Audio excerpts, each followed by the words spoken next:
let me state for the record that I would like to associate myself with the common sentiment of a good number of our colleagues, in commending Your Honor for almost single-handedly spearheading or leading the way, if you will, towards what could be the most transparent and corrupt-free national budget of all time. Thank you, Mr. President, for the kind words, and it means a lot to the committee and also to the staff and to the members. Those words coming from Senator Lacson, who has been really monitoring, supervising, scrutinizing the budget since time immemorial, Mr. President. And when I was a new senator, I would listen to him intently, interpolating the different sponsors of the budget, Mr. President. And I picked up so many concepts on how to reform the budget, especially making it transparent and open to the public, Mr. President. So thank you very much for the kind words, Senator Lacson. Yeah, with that said, I will proceed to my interpellation. Yeah, GDP projections are essential in national budgeting because they determine expected government revenues, guide how much the government can responsibly spend, and help maintain sustainable deficit and debt levels. Realistic forecasts ensure programs are funded within fiscal limits, support appropriate policy responses to economic conditions, and uphold the country's credibility with investors and credit rating agencies. In short, ito mga GDP projections set the economic foundation for responsible and strategic budget planning. But as you see on the screen, lagi pong off ang ating projections or targets do sa ating mga accomplishment or yung actual na tinatawag. So, for example, sa 2023, ang nag-target tayo ng 6 to 7% GDP growth rate. But we ended up with an accomplishment of 5.5. Again, in 2024, 6 to 6.5, bahagyang bumagsak sa accomplishment, 5.7. 2025, ang target natin, 6.5 to 8. Nag-adjust pa tayo, naging sa 5.5 to 6.5, pero ang pagkaalam ko, yung last quarter, I think nasa 4% na lang tayo. Correct, Mr. President. Yeah, so again, 2026, meron tayong target. So ang tanong ko, ano po ba yung models at saka indicators na ginagamit natin ng ating mga economic managers to forecast GDP? And how frequently are these projections reviewed?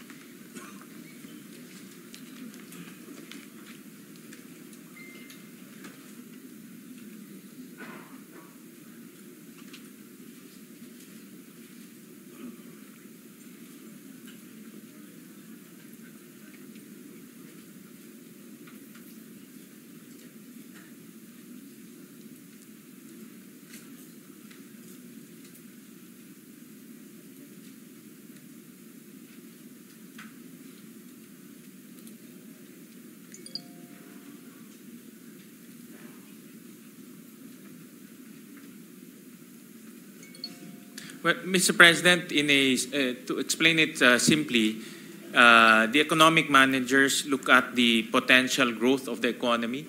For example, forecasted foreign direct investments, the growth of the global economy, because that also affects the remittances from our OFWs, which is a main driver of our economy.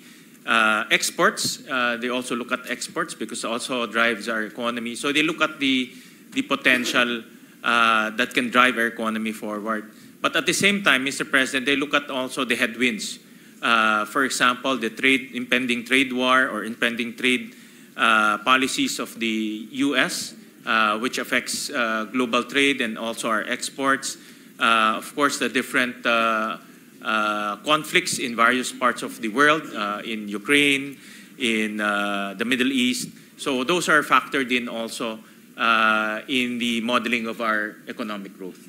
Thank you, Mr. President. But I think the gist of my question is, bakit lagi tayong off? I remember even during the past years, pati yung projection natin sa deficit, projection natin sa borrowings, even yung projections natin sa non-revenue tax collections, laging off. Kung hindi sobra, kulang. So ang tanong ko, balik ako sa question ko, bakit ganun? Bakit po laging off? Hindi pa tayo tumatama? Kaya nga ang tanong ko, anong models or indicators ang ginagamit? Well, you answered that. But I think they must be reviewed by the economic managers para makachamba man lang tayong tumama doon sa ating projection, doon sa ating na-accomplish or actual. But personally, Mr. President, I share the same observation by the good Senator Lacson. Ang personal take ko is, of course, the economic, and pardon me for saying this, the economic managers and people in government will always show us the most optimistic, most rosy picture, Mr. President. Of course, this is also signaling to the entire country and the entire population that we are going forward and we have good fundamentals to go forward. But of course, the reality will say otherwise, especially things that they cannot predict, in fairness to the economic managers. They told me that modeling and forecasting is not exact science because there are a lot of things that are unpredictable, one of which, Mr. President, will be the flood control issue that was exposed during the SONA and eventually exploded into many facets of governance. So those things cannot be predicted, but it can affect public sentiment, affect economic growth, as well as business sentiment, Mr. President. But I'm sure the economic managers are listening right now, and they are advised to sharpen their modeling, Mr. President, so that the actual growth will be at least within the bounds of the projected growth, Mr. President. Well, thank you. Let's leave it at that. But, a related question would be, how do our economic managers reconcile variations between projected and actual GDP growth when formulating our annual budget? Paano natin ma-reconcile para medyo maging accurate ng konti? Kasi ang napag-aralan namin sa military, especially sa operations, Mr. President, pag sumablay ang assumptions mo, medyo posibleng maging disastrous yung operation, kasi mali ang assumptions. In the same manner, when we talk of the economy of our country, pag mali yung projection mo, mamamali lahat yung i-input mo, like magpo-project ka ng yung responsible spending sa expenditures. Magpo-project ka ngayon ng revenues, magpo-project ka ng budget. Pag mali-mali yung assumptions o yung projections, medyo may effect din yan in the long term or even in the medium term. Hindi po ba? Well, Mr. President, ako personally, Mr. President, I look at the band whenever the country will present their forecast for the next year or the following year.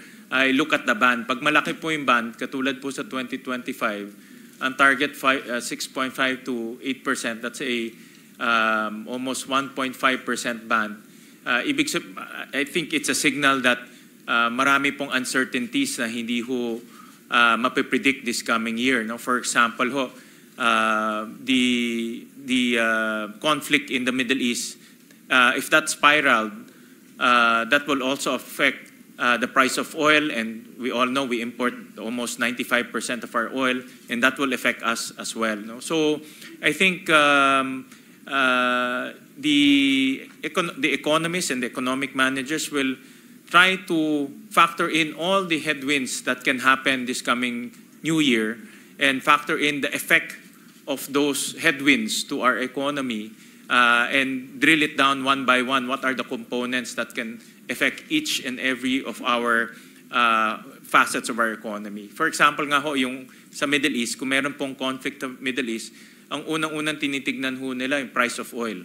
Pag tinignan ho nila pag ang price of oil pwedeng sumipa ho, then i-drill down ho nila yan sa logistics, no, for example, delivery po ng food, delivery po ng goods, at meron rin ho yan effect sa inflation. So those are the modeling that they take into consideration, but sometimes or most of the time may mga events na cannot be predicted accurately, Mr. President. Thank you, Your Honor. It's good that you mentioned these unpredictable variables. So that brings me to my next question on this topic. Ano yung level ng confidence ng pagdating sa uncertainty dito naman sa 2026 projections? Kasi napakarami po, no? Meron tayong hindi natin na-foresee yung puputok itong flood control anomalies, projects anomalies. Hindi natin na po project yung policy ng United States, when President Trump took over. Ito yung mga unpredictable na variables, yung mga tariff and all, pati yung Middle East, pati yung sa Ukraine.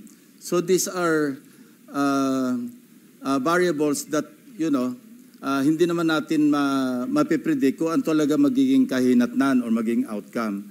So ano yung margin of confidence? Ano yung level of confidence natin doon sa mga uncertainties for the purpose of the 2026 national budget or GAA?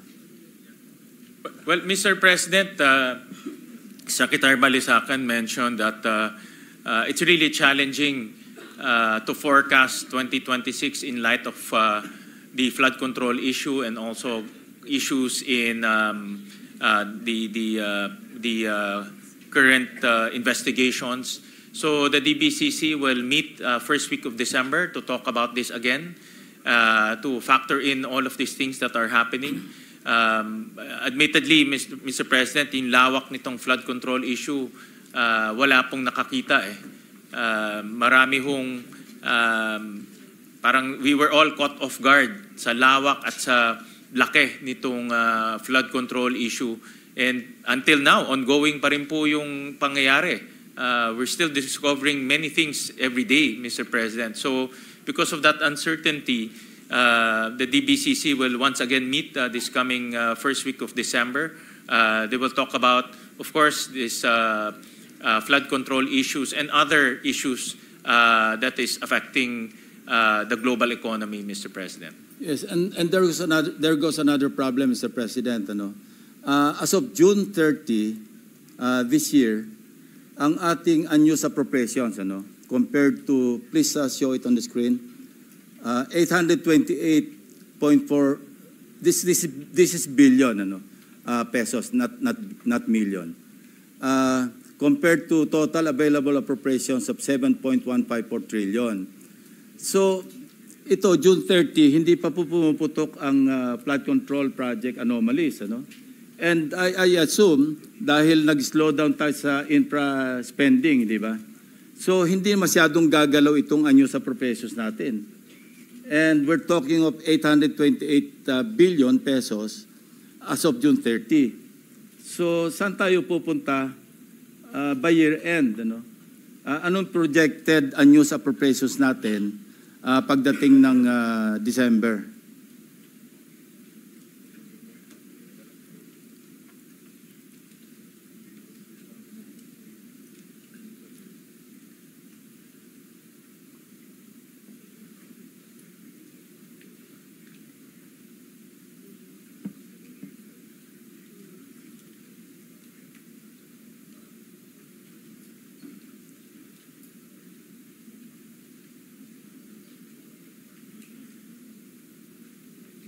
While you're thinking, Mr. President, sundan ko na rin ang question.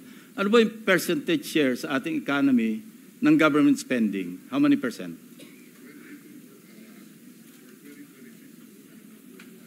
Government spending.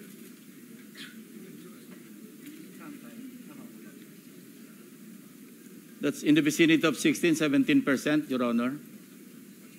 More.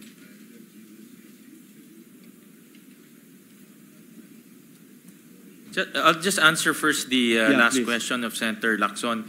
Government spending is about 25% of our economy, Mr. President. 25. So one-fourth of our economy comes from And government spending. household consumption, ilang percent? Senator Recto requested the breakdown. So the 25%, if you break it down, the 21% comes from national government. That's the budget. That's the budget that we are appropriating. 1% comes from the LGUs and another 2% comes from the GOCC. So more or less mga around 24-25%. Yeah, pero sa infra spending, ilang percent of the...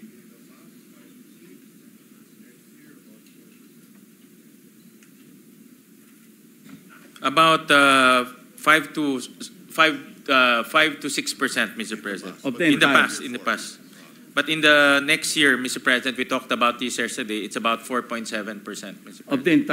the whole pie, ano? Yes, of the whole pie. Okay. Tama ho. So Bababa ho tayo next year because of what's happening, Mr. That's President. still substantial, ano? Yep. Dahil kung 5%, tapos slow down tayo sa infra, medyo malaki rin yung effect sa ating economy. And what could be the factors that are contributing to the slowdown in infra spending? Of course, we know the answer, ano?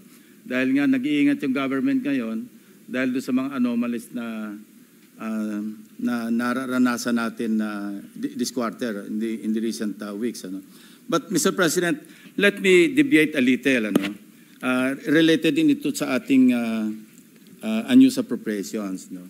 Gusto ko lang ibahagi sa atin, ano, yung nangyari do sa, and this affects our economy, even yung investor confidence. You know, I have it on good information that yung announcement na ginawa, yung statement na ginawa ni ex-Congressman Saldico, ano, na nagbintang siya na 100 billion, sinasabi niya na utos daw ng Pangulo na isingit sa BICAM. Your Honor and I both know that the 100 billion, and we went over, I know na, both of us went through the list, ano, independently or separately. And you and I agree na totoo yung listahan ng 100 billion pesos. Talaga nasingit sa BICAM. But yung sinasabi ni Saldico on social media as posted, na nag-deliver siya ng 25 billion representing the 25% commission di umano para kay Presidente, that I will attest na hindi totoo. No? Yun talaga absolutely untrue or false. Ano? Untrue or completely false. Why? Because, you know, last Sunday, I received a call from the camp of former Undersecretary Roberto Bernardo. Ang sinasabi niya, noong nakita niya si Saldico sa social media na nagsasabing merong 100 billion di umano inutos ng Pangulo na isingit sa BICAM, napag-alaman ko from Undersecretary Bernardo na may mga tao sa Malacanang, no? Not the President, not authorized by the President, who misrepresented him. I will name some of them. Ano? Undersecretary Adrian Bersamin. He name-dropped the President, making Saldico believe na utos ng Pangulo na ipasok sa BICAM yung insertions na 100 billion. Now, Yusek Traigib Olaybar. Other personalities. Anyway, regarding the 100 billion, binrake down, kasi nireview niyo yung kanyang notes. Ano? This is all related even to the appointment of Secretary Recto to be the Executive Secretary. As he is now the acting, I guess acting kasi hindi naman pwede magbigay ng ad interim appointment because Congress is not in recess, di ba? So, okay. Anyway, ang sabi niya sa akin, hindi po totoo yan, Mr. Senator. Kasi ang breakdown ng 100 billion, 81 billion, yun yung na-assign sa DPWH. Yung 29 billion, other agencies. Hindi niya alam. out of the 81 billion or out of the 100 billion, yung sa 81 billion, 52 billion, siya ang personal na nag-handle. Ako po nag-handle nun. Nasa notes niya, ito yung kanyang table, binigay niya ako ng kopya. No. 51.01, I think almost 52 billion. Anyway, so 52 billion, yun yung personal hinandle niya. And talagang sabi niya, naghatid ako ng pera as kickback. But not to the President, but to Yusek Olaybar. And sabi niya, ang pagkaalam niya, kasama si Yusek Adrian Bersamin. 8 billion pesos, Mr. President, in at least 10 deliveries. The modus that yung arrangement nila is, may tigisa silang armored van. May armored van si Yusek Olaybar, may armored van siya, magpapark sa basement ng Diamond Hotel, darating yung van driven by Olaybar, and possibly, sabi niya, hindi siya sigurado, and possibly along with Adrian Bersamin. Bakante yung armored van, ipapark, idadrive yung isang van na puno ng pera. Ranging from 800 million hanggang 2 billion. Umabot ng 2 billion only because sometime in March, yung kanyang date na sinasabi from, I think, March hanggang April, yung delivery.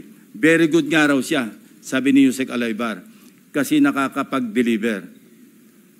Ang biggest kasi naipon, because March 11, natatandaan niya, inaapuran niya na si Undersecretary Olaybar, nakunin na kasi napupuno na at saka matagal na nakapark. Ang sabi niya, sabi ni Olaybar sa kanya, wag muna kasi magulo ngayon dahil inaaresto si dating Pangulong Duterte. So naipon yung laman ng van, sabi niya, mga 2 billion pesos. That was the single largest or biggest delivery that he made to Olaybar. Kung saan napunta, hindi natin alam. But personally, he knows or he knew that, kasi personally, nagpapalit sila, no? Amounting to 8 billion pesos. 1 billion, he delivered to Secretary Bonoan. So that's 9 billion. Yung 8 billion was representative of 16% of the 81 billion or 82 billion. Ang usapan daw nila initially was 15%, Mr. President. Tumawad pa raw ng 1% si Olaybar, pero suspecha niya, natatawa raw siya dahil para sa sarili na lang ni Olaybar yung additional 1%. Kaya umabot siya ng 16%. 1 billion to Secretary Bonoan. Siya mismo nagbigay. So he was asking for my advice. Ang sabi ko sa kanya, can you put it in your own handwriting? And I'll see to it that it will reach the President. No. Isipan mo. But I took notes. When he was narrating what he was about to write down, I was taking notes together with my 2 lawyers. He was also with his lawyer. So, and that happened. The President received the handwritten narration. No? Ang sabi niya nga rito, eto, meron akong notes dito eh. Sabi niya, last quarter ng 2025, most likely during the last days of October or early November 2020, ano to? Last quarter. Yusek Trigib requested for list of projects. Siya nagpe-prepare eh. Of course, along with Yusek Cabral, kasi si Undersecretary Cabral naman ang tinatas ni Secretary Bonoan na mag-prepare ng listahan. Ito nga yung awkward, Mr. President, and we want to correct this. Ano? Bakit nauna yung funding saka palang maghahanap ng items? Hindi po ba dapat may items nanggaling sa RDC bago po podohan? Complete with program report, complete with planning. Pero ito po, nauna pa yung pagpopondo saka palang hahanapan ng items na ililista sa NEP. Remember, bukod pa po ito, dahil ito, gaan na ito eh, BICAM na ito eh. And mind you, even during the NEP, anyway, mamaya ko na itackle yun. Ito yung sinabi niya rito. No? Ito, sinabi niya na si Trigib Olaybar prevented him from disclosing details on the 52 billion to Secretary Bonoan. Ayaw pasabi raw, Mr. President. Tapos, sinabihan siya ni Yusek Traigib Olaybar na si Secretary Bunuan asked Executive Secretary Bersamin several times, sino ba magpapacilitate itong 52 billion? Of course, isasama sa BICAM, paano ito re-release? Sino magpapacilitate? Ang sagot ni ES Bersamin sa kanya, we will take care of it. Sila na raw ang bahala kung paano ayusin yung 52 billion. Now, I'm not defending the President, Mr. President, but in fairness to him, yung list of projects, yung 100 billion, initially naka-FLR lahat yun eh. Pinapatrack ko ngayon sa aking staff kung ilan yung na-release out of the items on FLR or PISARO for issuance of SARO. Hindi pa namin alam. But initially, kasama sa nabito do sa 194 billion ng ating Pangulo, 1.15 billion pesos worth of projects. Andito yung listahan ng projects. Nilista rin nakita ng mga staff ko ito, pero may listahan din si Bernardo nito. Kung alam ni Pangulo at siya nag-utos na mag-insert ng 100 billion sa GAA, sa BICAM, bakit niya ibibito? Yan din ang observation ni Your Honor, di ba? Sabi niyo rin, because you also examined. While you were examining respecting the 2025 GAA, we were also busy inspecting. No, hindi naman tayo po nag-coordinate, but our findings are practically the same. Diba? It's the same, Mr. President. Same. Yeah, ito yung tatlong items na nabito. Saldico list vetoed items. GAA Volume 1C, page 849. Construction of Cruise Port and Facilities Package, Puerto Princesa City. 250 million. 800, page 822. Construction of Multipurpose Building, Government Center, Barangay Gadani, Tayum, Abra. Page 322, construction of riverbank structure including irrigation system, integration along Polo River at Sitio Lawaan, upstream, right side, Mall Wall, Cebu, package 3, 100 million. Total, 1.15. Kung gusto kasi ng iba, paniwalaan natin na sa Pangulo ang nag-utos mag-insert. But it doesn't make sense to me, Mr. President. That's why I'm trying to explain this to our colleagues and to the members of the DBCC family para maliwanagan naman natin, and in the presence of the media, maliwanagan naman natin na hindi kasama ang Pangulo. Kasi, yan, common sense. Siya nag-utos, ibibito niya. Siya nag-utos, i-EFLR niya. Interjection, Your Honor. Yes, sir. Just for clarity, the handwritten letter was given to the President yesterday. I think Monday, Mr. President. Yesterday. And at 2 p.m. And thereafter, he asked there were resignations. He asked for the resignation. In this case, Mr. President, courtesy resignation is a euphemism for firing. Yeah. All right, thank you. Mr. President, the President is a very kind-hearted person. I would have suggested to the person who brought to the President or delivered to the President the handwritten narration of Mr. Bernardo. I would have suggested na tanggalin niya and then order an investigation. Otherwise, how can you insulate the President kung courtesy resignation? But that's water under the bridge because it did not happen, Mr. President. And I will still strongly suggest that an investigation is in order.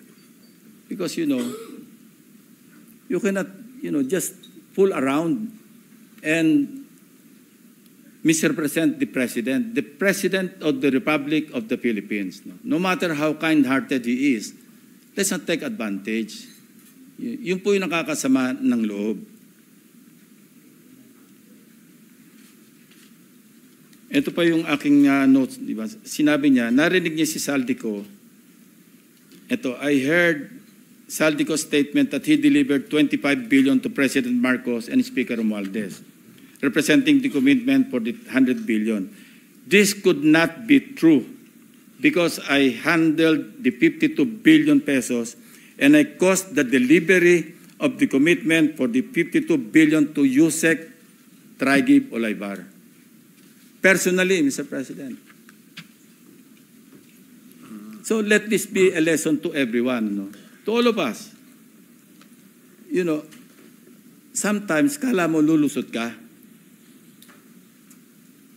pero sooner or later, it will catch up with you. Especially if you do it habitually. Who would know that the President would include in his SONA, mahiya naman kayo? Who would know that I and my staff would work after hearing the President's message on several case studies, Oriental Mindoro, First Bulacan District. Who would know that Senator Marcoleta would call for a motu proprio investigation in the Blue Ribbon Committee? Wala po nakakaalam nito. Wala, para rin itong mga projections, wala makakapredict. These are, unpredictable variables that could explode right in our faces, and it would be too late for those responsible to repent. Ang masama rito, Mr. President, apektado yung buong bansa eh. Naglayo ang investors. Stock market is down. Yung po yung masakit dito. So, I'm appealing to our co-workers in government.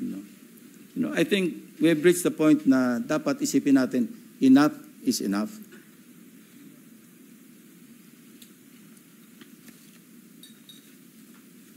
I think I have made myself clear, Mr. President, that there are persons responsible. And ngayon, back to the NEP. I don't want to steer the proverbial hornet's nest. Pero ito pa yung isang practice. Alam nyo, sinabi ko na nga ito na, and I think the distinguished sponsor will agree with me, that the 2025 GAA is the most corrupt. Lagi natin sinasabi ito. And I would like to describe it as a national budget that is corrupt to the core, from start to finish. I have a document that I have also acquired. NEP pa lang, katakot-takot na po yung naka-insert. I've seen in that document, yung ilan lang ang aking babanggitin. Secretary Bonoan, allocable ito, allocable non-allocable. SMB Batch 1, SMB Batch 2. SMB is Secretary Manuel Bonoan. Batch 2, Batch 3. Ang binanggit lang ni Yusek Bernardo, meron siyang 5 billion a year for 3 years kay Secretary Bonoan. Kaya nagkwenta kami ni Senator Kiko Pangilinan, di ba? Na 15 times 15 kasi 15%. That's 2.25 billion. I discovered in that document, aside from SMB, meron pang SMB Batch 1, I think 18.5 billion. Then there's another SMB Batch 2. Basta ang total, 25.5 billion. He's not even a legislator, Mr. President. And many more. Nakalagay, House leadership, 143.5 billion. Of course, we also learned from the hearings na sa NEP pa lang, pag napasok, may 10% eh. And that's new to us because hindi natin alam ito eh. Nalaman lang natin ito sa mga hearings eh. Now, 143.5 billion. Mag-advance ng 10%. Magkano nawala sa Kaban ng Bayan? 14.35%. Write-off. Nagagaling sa mga contractors. So why would the contractors advance that much kung hindi sila siguradong sila yung mangungontrata? It sucks, Mr. President, to think na ito yung nangyayari.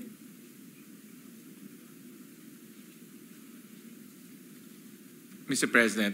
Yes, Mr. If I President. may, this might not be related to the budget, But since na pag-uusapan na rin po itong issue, paano po, and if the permission of Senator Lacson, base ho sa inyong kwento ho, sa inyong salaysay, si Yusek Trigiv at si ang PLLO dati, si Adrian Bersamin, nakapag-insert po ng 81 billion in the BICAM. Paano po itong dalawang tao na hindi naman po high level ang kanilang posisyon na kumbinsi ho ang mga mambabatas na mag-insert ng 81 billion pesos po sa BICAM? Perception, Mr. President. Sinong hindi maniniwala kapag Bersamin ang nagsabi na utos ni Presidente na mag-insert kayo? Now, regarding the items, may tulong po yung DPWH. I would assume under Secretary Cabral. Because siya naman talaga yung nagpe-prepare ng list. Siya yung nagko-consolidate to find out baka merong redundancy, merong mga hindi viable, merong repeat projects. Siya lahat yan eh. So ito yung conspiracy, Secretary Bonoan, as far as DPWH. Ano? So yung naiiwan ng, kasi 81, so meron pang tayong ina-account na 29 billion.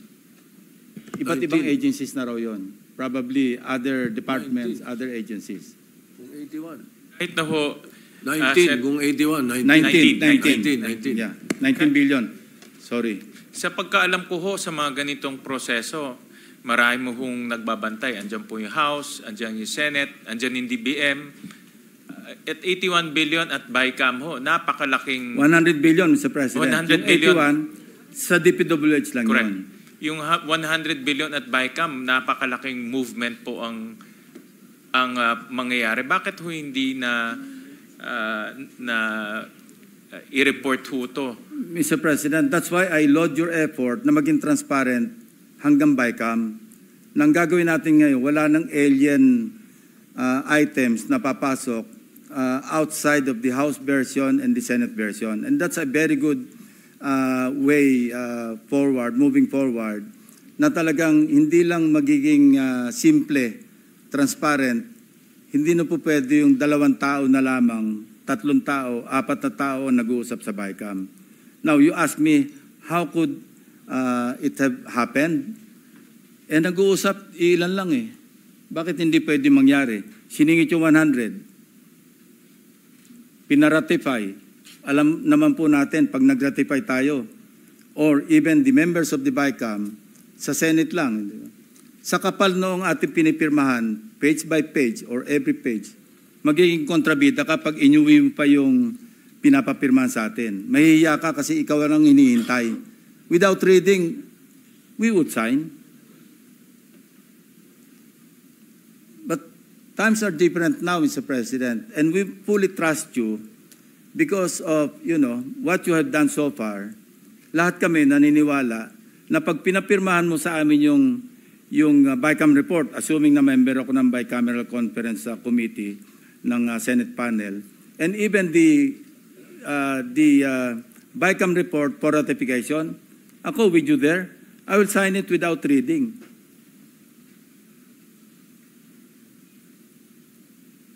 But the point is, Mr. President, first, ang gusto ko lang i-emphasize, i-reiterate, wala pong kinalaman ang Pangulo at wala siyang natanggap na 25 billion at wala ring delivery si Saldico. Imposible, sabi nga ni Bernardo, imposible siya mag-deliver ng 25% kasi ako yung nag-handle, ako nag-deliver ng 8 billion. Saan kukuha ng 25 billion si Saldico? Eh yung 81 billion, by the way, yung 29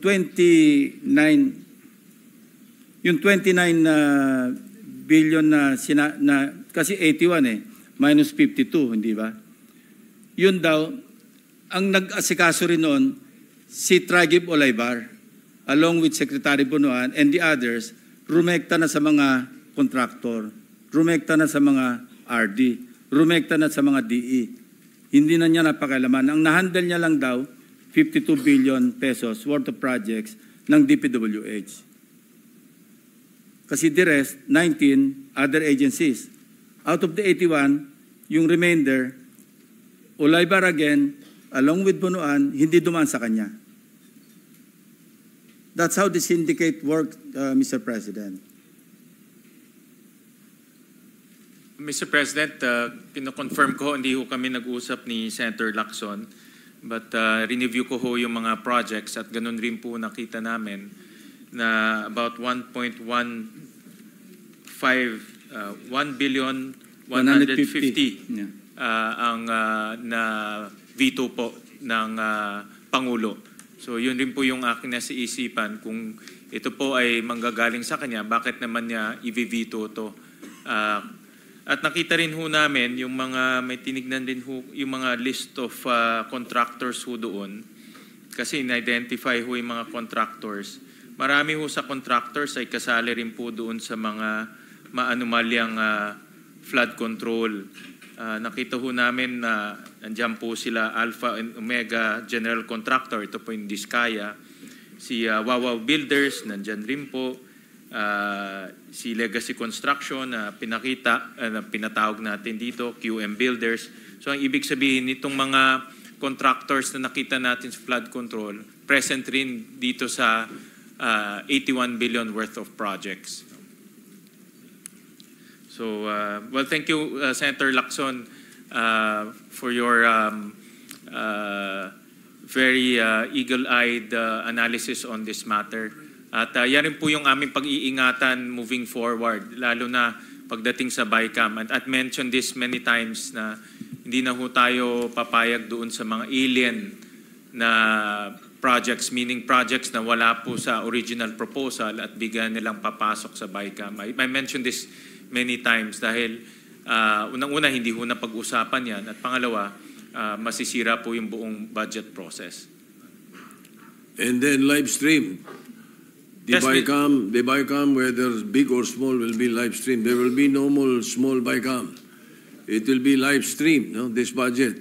So Irene will no longer cry.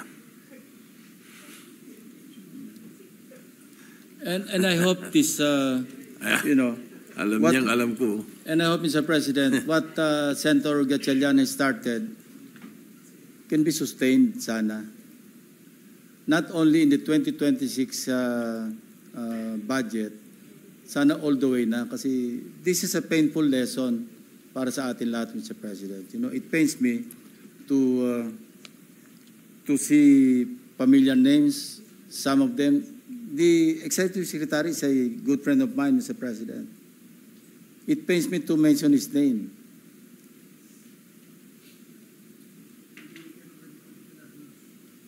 Yeah. Anyway, Mr. President, may I ask for a few minutes suspension? Natutuyo na naman yung lalamunan ko. Yes, sir. Okay, it's I will continue my interpellation na afterwards. Maybe if there's... just a few minutes, okay. Kung merong ibang colleagues who wants, among our colleagues who may want to well, take over based on first. the schedule, you're the last one to for the DBCC. Huh? Seven Rafi Tumbo is coming down. Okay. So in the meantime, session is suspended for a few minutes.